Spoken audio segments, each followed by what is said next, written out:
para você ficar mais famoso ainda no YouTube, tá bom? Tá certo. Então, como nós dizíamos, hoje nós vamos falar sobre o tema até que ponto é possível gozar de plena felicidade na Terra.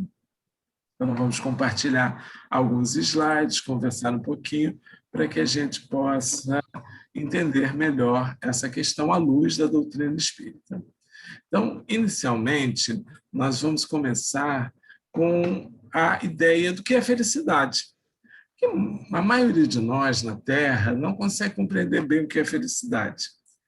E nós temos aí colocado pela doutrina espírita, com bastante clareza, a questão da felicidade relativa e da felicidade eterna ou suprema. Então, nós trazemos algumas questões e vamos esclarecer para tirar dúvidas sobre isso. O que é felicidade? Como é que ela pode se comportar? Como é que a gente constrói, descobre? Como é que a gente monta essa felicidade em nossas vidas? Na questão 920 de O Livro dos Espíritos, dito o seguinte: pode o homem gozar de completa felicidade na Terra? Mais ou menos a pergunta que é feita no início para o nosso tema de hoje. A resposta dos Espíritos é essa: não, por isso que a vida lhe foi dada como prova ou expiação. No atual momento que nós estamos, saindo do planeta de expiação e provas, entrando na regeneração, nós ainda não conseguimos ter felicidade completa. Dele, porém, do homem, depende a suavização de seus males e o ser tão feliz quanto possível na Terra. Então, é possível a felicidade relativa na Terra. Ela completa nós não conseguimos, mas conseguimos momentos de felicidade. A questão 921 diz o seguinte: o homem é quase sempre o obreiro da sua própria infelicidade, praticando a lei de Deus, e muitos males se forrará, a muitos males se forrará e proporcionará a si mesmo felicidade tão grande quanto comporte a sua existência grosseira.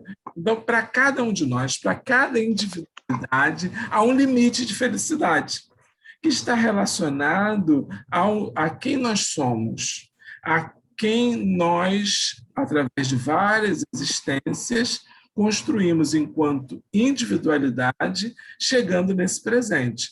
Muitos de nós já estamos livres de percalços, de expiações graves, de provas ferrenhas, fecundas, graves, e aí a gente pode ter mais felicidade. Outros estão engendrados em provas assim muito difíceis, em expiações complicadíssimas, e aí a estes menos felicidade será possível alcançar, porque ainda está obrando na infelicidade que plantou nesta vida ou em vidas passadas.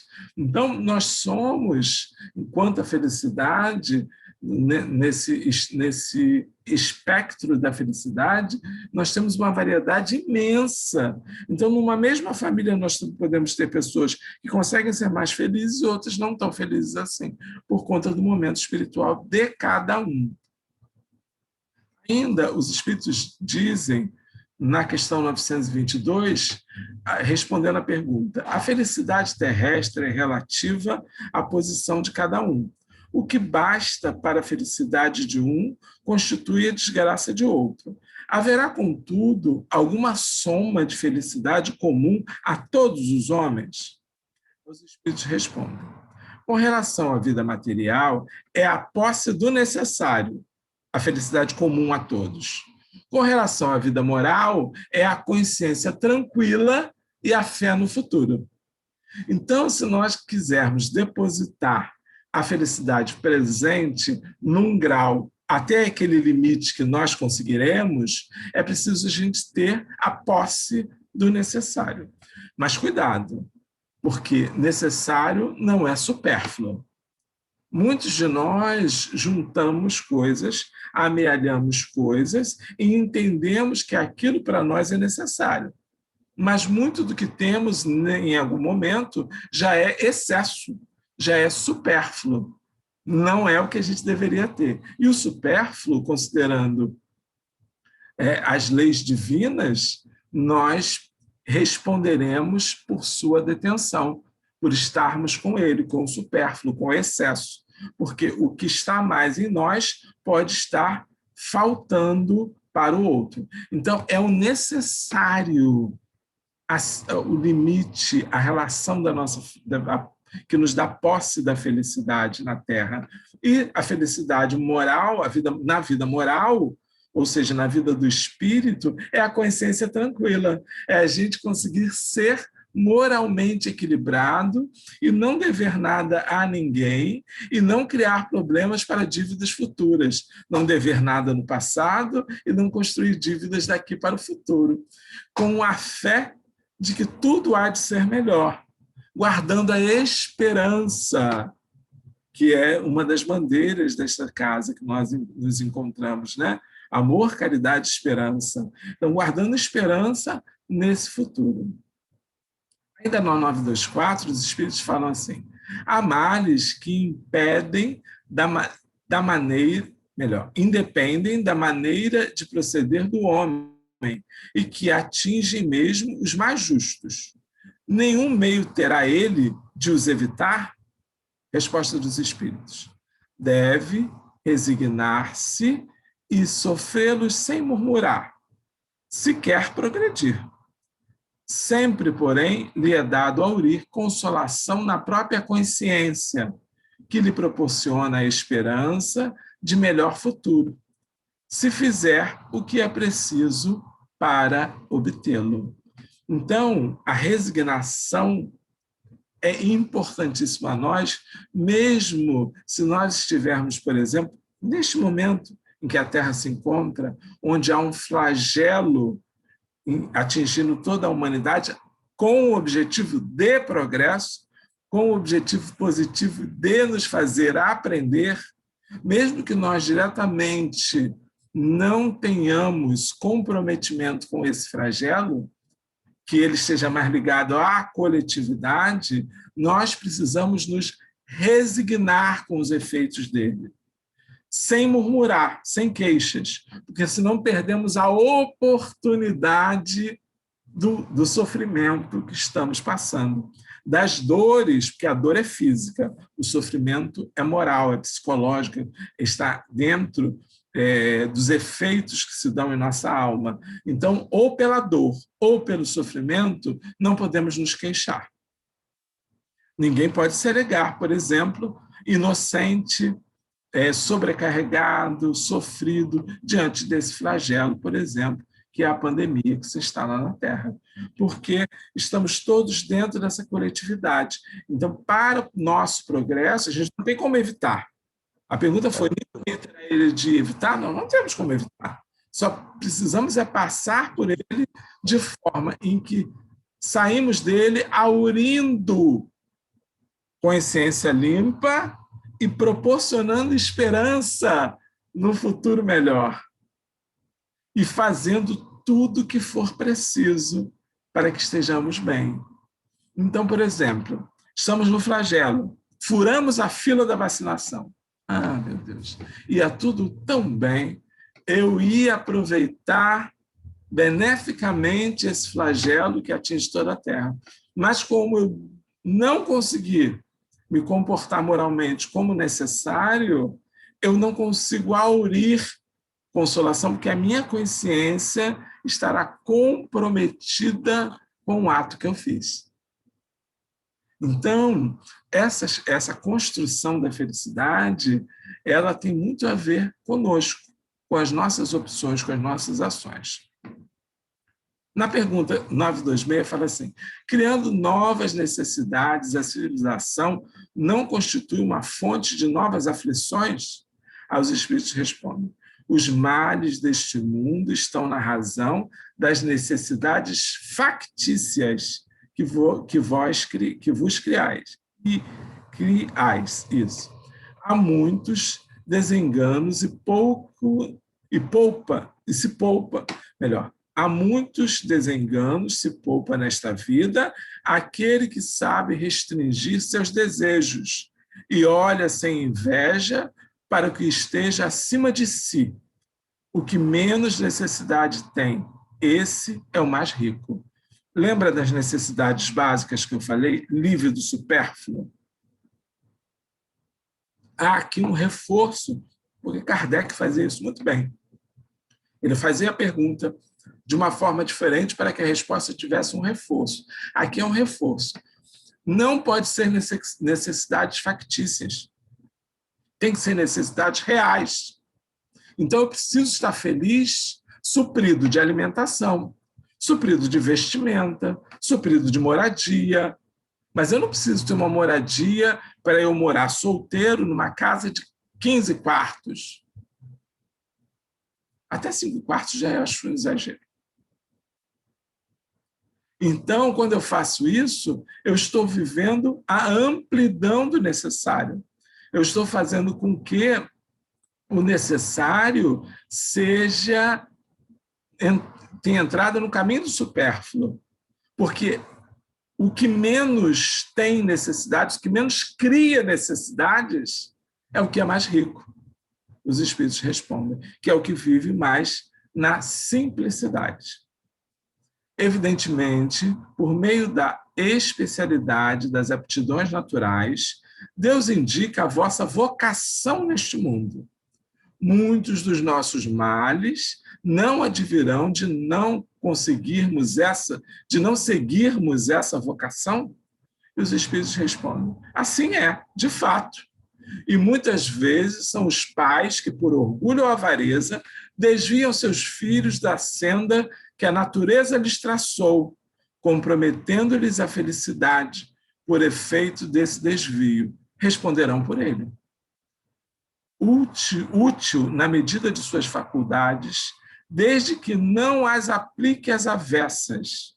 Assim, por exemplo, em vez de mau advogado, talvez desse um bom mecânico. Os espíritos respondem. Então, vamos pensar um pouquinho. A felicidade é deste mundo? Eu posso ter felicidade completa neste mundo? Não. Somente no limite que lhe é possível ter de acordo com a sua qualidade moral. Porém, mesmo esse limite pode ser prejudicado por nós. A minha aptidão, a minha vocação, a minha combinação do outro lado da vida era ser médico. Aí os pais, não, medicina não dá certo, seja um engenheiro, que engenheiro você vai poder tocar a nossa empresa de engenharia aqui. Aí aquele indivíduo já vai fazer a engenharia amargurado, não será um bom engenheiro, vai maltratar as pessoas que estão abaixo dele, vai degenerar moralmente, e aí vai se comprometer a sua própria felicidade. Os pais também responderão por isso. Então, responderá o indivíduo e responderá os pais também. Melhor seria que ele tivesse sido um médico empregado do SUS do que um engenheiro dono da empresa, de família, mas mal-humorado, cheio de malquerências, grosseiro, desequilibrado. Exemplos, mas que serve para tudo. É o que ele disse, que os espíritos disseram. Em vez de ser um mau advogado, é melhor ser um bom mecânico. Não há, para nós, com essa visão espiritual da felicidade, ela nunca estará centrada nos bens da matéria, mas sim nos bens do espírito. Por isso que Jesus, quando jovem rico, chegou a ele e pediu a oportunidade de o seguir, a pergunta foi, que Jesus auscultava o seu coração e a sua mente. A pergunta foi, vende tudo que tem e me segue. Ora, ele não estava preparado ao desapego. Ele não entendia que o bem espiritual junto a nosso Senhor Jesus Cristo era muito maior do que o bem material que ele detinha. E ele, então, não consegue seguir Jesus. Dizem os espíritos, né, que ele venha a falecer naquele dia, numa corrida de bigas, e perdeu a oportunidade de encontrar a verdade, de conhecer a verdade, vivenciar a verdade. Ainda na questão 929 diz o seguinte: pessoas A, baldas de todos os recursos, embora no seu derredor reine a abundância, só tem diante de si a perspectiva da morte. Que partido devem tomar? Devem deixar-se morrer de fome? Pessoas A, que baldas de todos os recursos, embora no seu derredor reine a abundância, só tem diante de si a perspectiva da morte. Que partido devem tomar? Devem deixar-se morrer de fome? Pessoas que não têm recursos. Porém, também não entendem a necessidade de esforçar-se para tê-lo. E o tempo todo acostumam-se e querem viver com o mínimo, não com o necessário. A resposta é: nunca ninguém deve ter a ideia de deixar-se morrer de fome. O homem acharia sempre meio de alimentar-se. Se o orgulho não se colocasse entre a necessidade e o trabalho. Vejam, há sempre possibilidade de ter recursos. O indivíduo sempre vai encontrar uma maneira de trabalhar. Talvez não seja o trabalho que ele queira. Talvez não seja o trabalho que ele idealize para si. E aí ele prefere viver. Aí a perspectiva da pobreza, a perspectiva da morte, tem a ver com a carência das necessidades, não só do alimento, mas da moradia, da vestimenta, de tudo que há. Os espíritos dizem que muitas vezes ele não consegue, isso claro que não é absoluto. Tem algumas pessoas que se esforçam e não conseguem. Mas tem outras que, pessoas A pergunta diz, né? Existem casos que as pessoas preferem viver naquela situação aparentemente cômoda, porque não é cômoda, né? É difícil, porque não querem fazer o que é necessário, a necessidade. Querem fazer o que acham que precisam. Costuma dizer-se: não há ofício desprezível. O seu estado não é o que desonra o homem. Isso, porém, cada um diz para os outros, não para si. Então, muitas vezes a gente fala isso para o outro. Não fala para nós. Nós precisamos rever isso. Se estamos passando por algum tipo de necessidade, mesmo que nós tenhamos, por exemplo, um desenvolvimento acadêmico, nós teremos que aceitar empregos de menor valia, de menor exigência acadêmica, de menor padrão acadêmico, porque isso vai fazer com que a gente se mantenha na necessidade. O que nos impede de fazer isso? O orgulho. É isso que os espíritos respondem. Claro, não é para todos, volto a dizer. Muitas pessoas lutam e não conseguem. Mas aí tem outros fatores que envolvem isso. Uma sociedade organizada, segundo a lei do Cristo, ninguém deve morrer de fome. A sociedade organizada que os espíritos trazem é aquela cuja economia abre espaço para que todos tenham emprego. Mas, para isso, a riqueza não pode estar concentrada na mão de algumas pessoas. Há de se ter distribuição de riqueza, há de se ter padrão econômico e empregos dado a todas aquelas relações de aptidão que vão caracterizar as variâncias de nós, das individualidades. Porque são muito mais numerosas nas sociedades as classes sofredoras do que as infelizes. Nenhuma é perfeitamente feliz. E o que julgar ser a felicidade, muitas vezes oculta pungentes aflições. Essa é uma reflexão muitíssimo importante. O sofrimento está por toda parte. Entretanto, para responder o teu pensamento, direi que as classes a que chamais sofredoras são as mais numerosas, porque a Terra é um lugar de expiação. Então, é natural que a maioria de nós estejamos colhendo plantios equivocados do passado e tendo que expiar esses plantios. Portanto, a maioria das classes, ainda hoje, né, sociais, inclusive a pandemia, ela acentuou as classes de menor poderio econômico e, portanto, aumentaram as necessidades de nós dividirmos o que nós temos para equilibrar esse processo e, assim, fazendo o bem, plantamos o bem, porém, nenhuma é perfeitamente feliz. O que julgais ser felicidade, muitas vezes, oculta por gente a aflição. Então, uma pessoa que esteja equilibrada economicamente não significa que ela seja feliz. Porque a gente não sabe o que está oculto nas relações de aflição daquele indivíduo.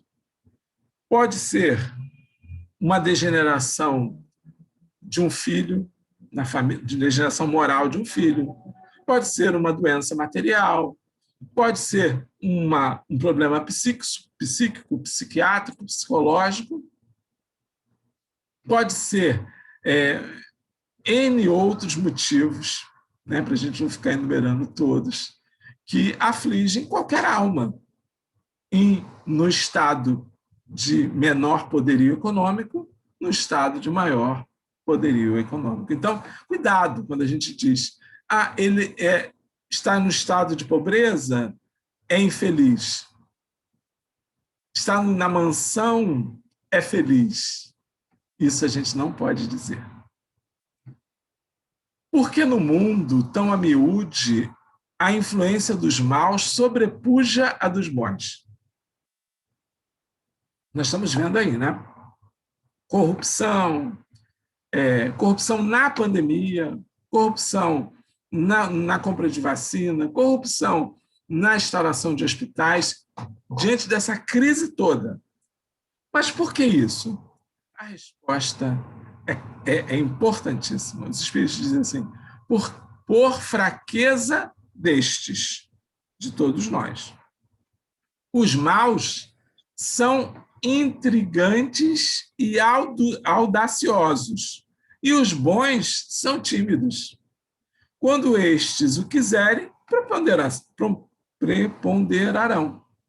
Então, muitas vezes a gente não diz o que tem que dizer, a gente não coloca o que deve ser colocado, a gente não procede da maneira que tem que colocar, por timidez, achando que aquilo ali não é o que deva ser feito, até achando que nós poderíamos estar nos exaltando, ou exaltando uma doutrina, uma filosofia, quando, na verdade, os maus, eles são exibidos.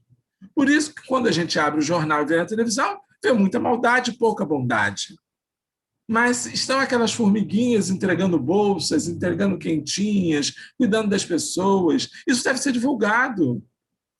Isso deve ser amplamente trazido à sociedade. Agora a gente já vê algumas coisas dessas sendo faladas, porque assim, quem já é bom, olha o bem que o outro está fazendo e quer fazer também.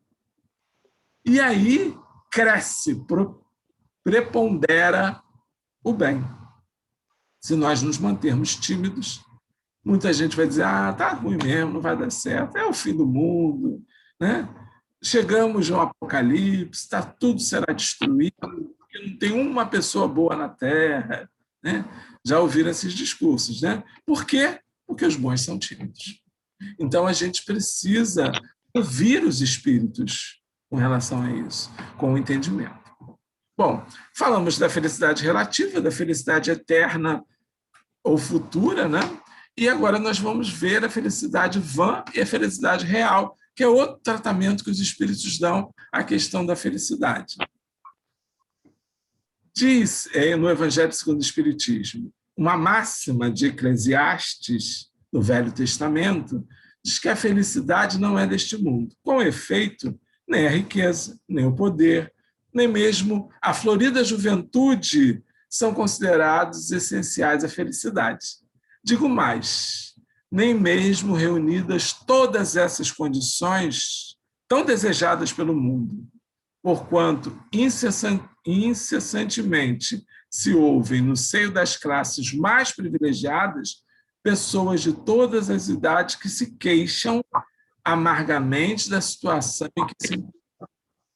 Cada um tem a sua parte de labor e de miséria, sua cota de sofrimentos e decepções.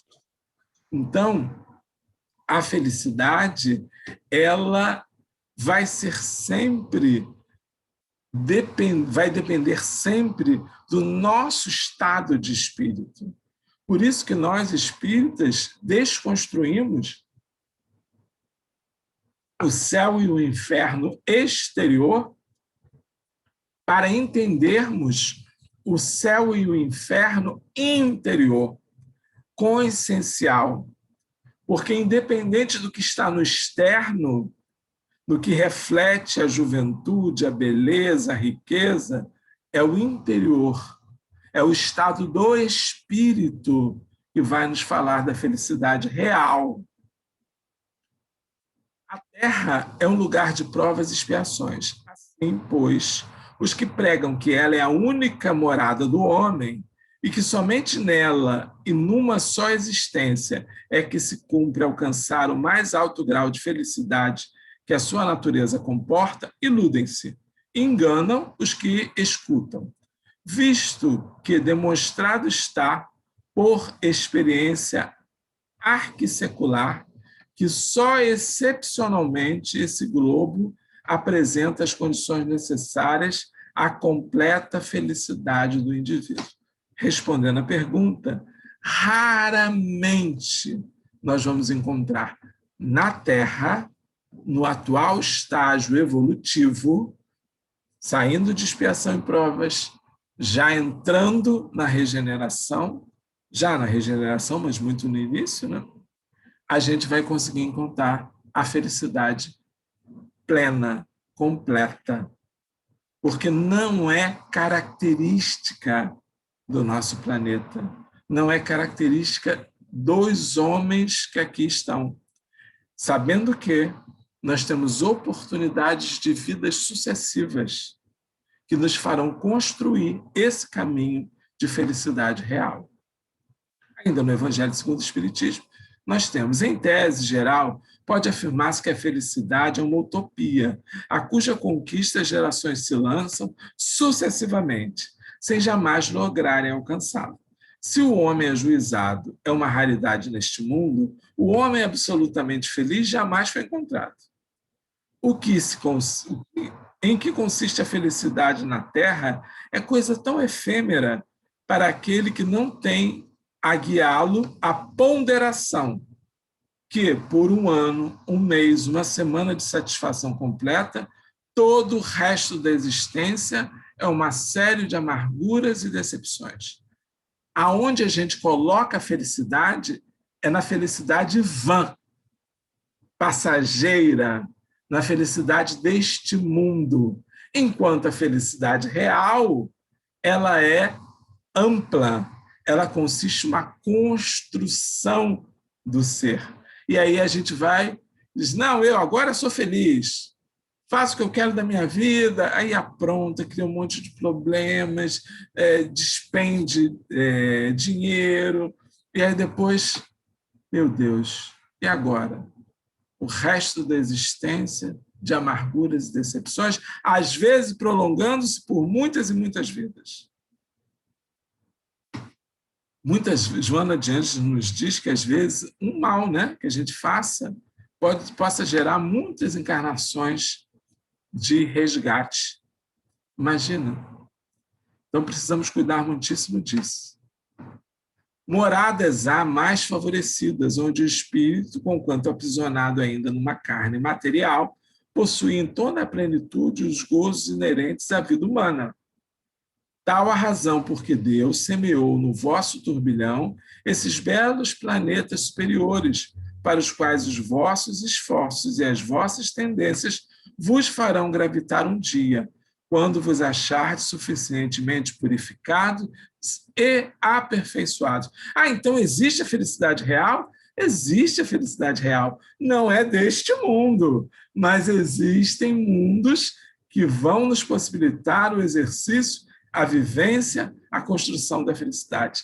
Se ela é colocada nas coisas do mundo, ela é quimérica, ela é vã. Agora, se ela é colocada nas coisas do espírito, a gente tem perspectiva de futuro. Lembra da palavra esperança que foi colocada? Então, ela abre espaço para a gente entender que nós vamos ter mundos a nos proporcionar momentos de felicidade, quando nós estivermos suficientemente purificados e aperfeiçoados. Às vezes, alguns de nós, até acho engraçado isso, nos esforçamos, frequentamos o centro espírita, trabalhamos, fazemos palestras, construímos o bem, vamos atrás daqueles que mais precisam e achamos que já estamos purificados e aperfeiçoados. E aí pensamos assim, agora já fiz tudo o que tinha para fazer. Ainda é uma ilusão. Porque esse espírito que habitará mundos felizes, mundos celestiais, é um espírito que ainda vai precisar aprender muito. Está longe da nossa classe escolar. É como a gente estivesse no primário e quisesse comparar a alguém que está no pós-mestrado. Então, nós precisamos ir fazendo a nossa parte e construindo esse aperfeiçoamento. Através de quê? Esforço. Como reconhecerei os espíritos? Como serão reconhecidos os espíritas? Pelo esforço que fazem em combater em si os maus hábitos e as más inclinações, fazendo a reforma moral. Então, nós precisamos entender que é possível a felicidade. Ela não é deste mundo, mas ela é possível. Todavia, não deduzais das minhas palavras que a terra esteja destinada para sempre a ser uma penitenciária. Óbvio que a terra vai progredir.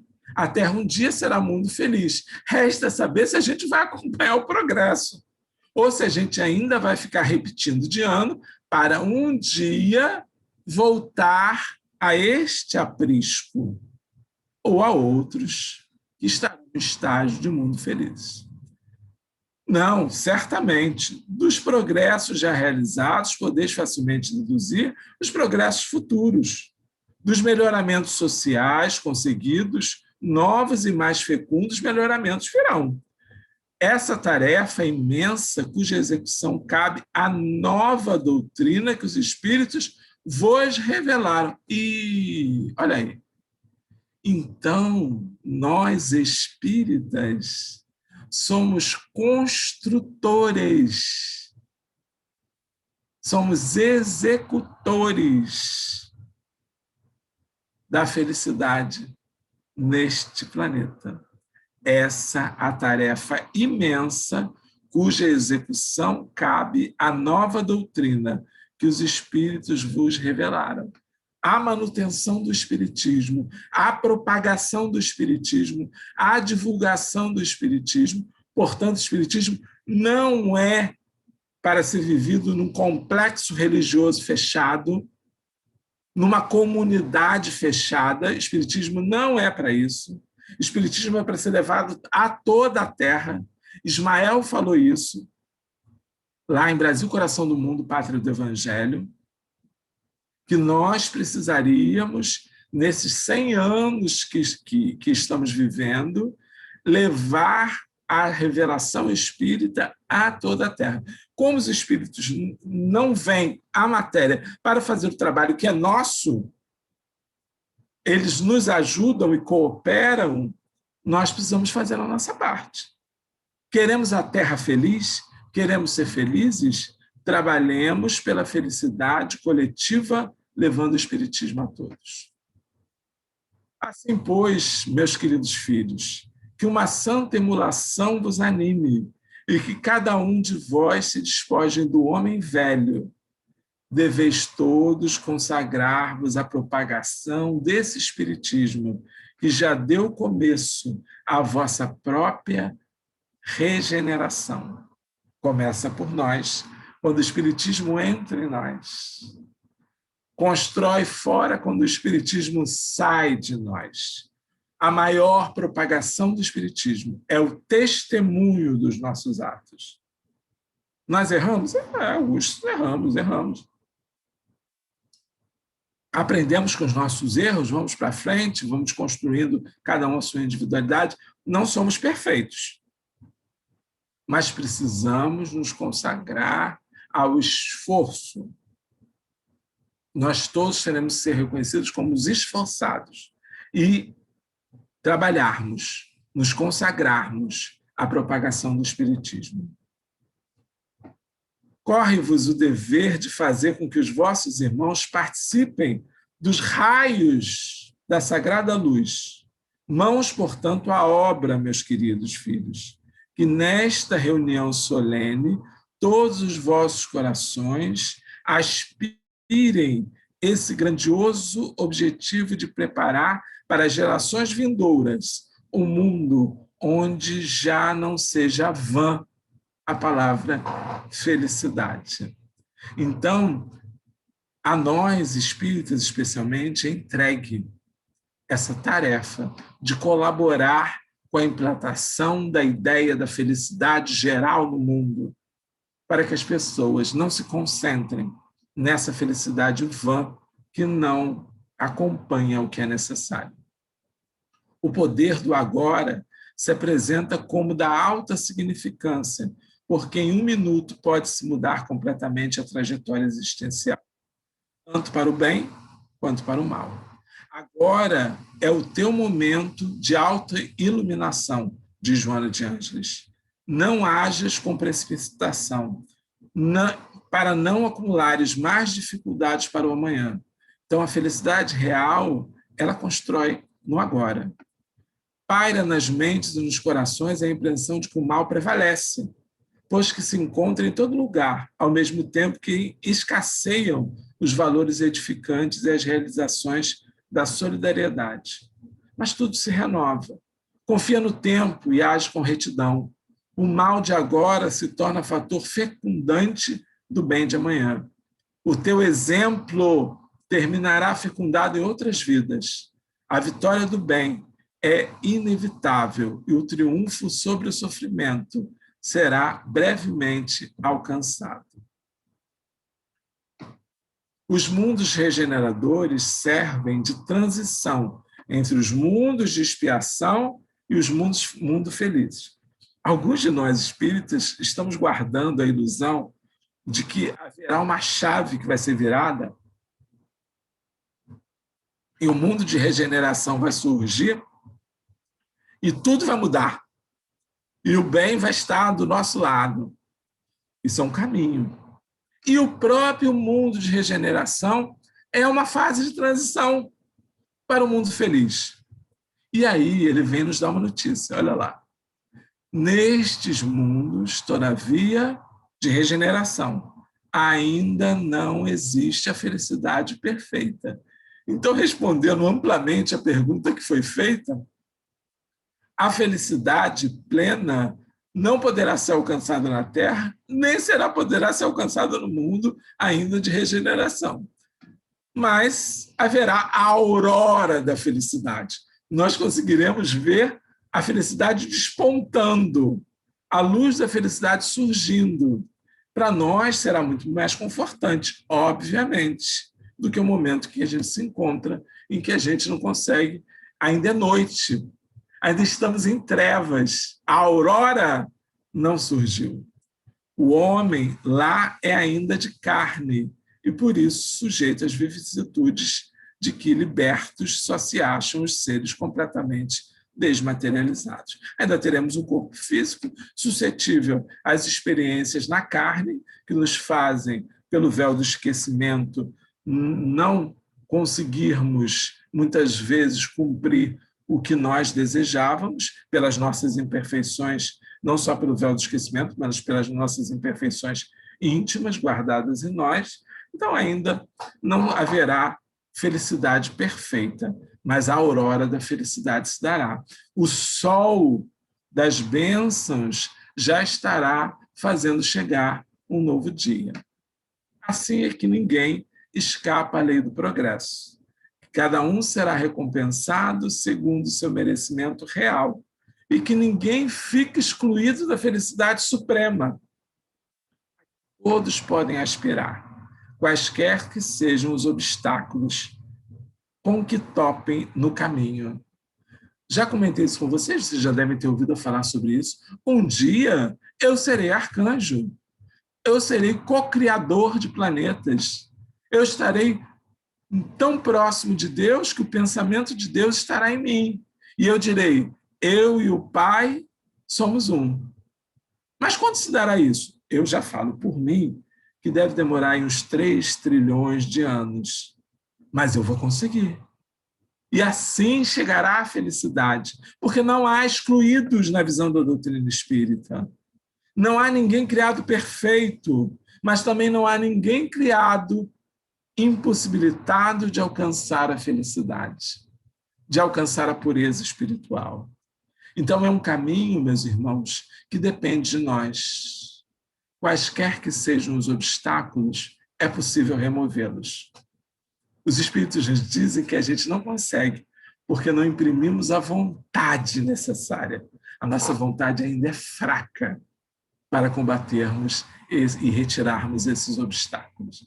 Então, é um trabalho que vem de nós.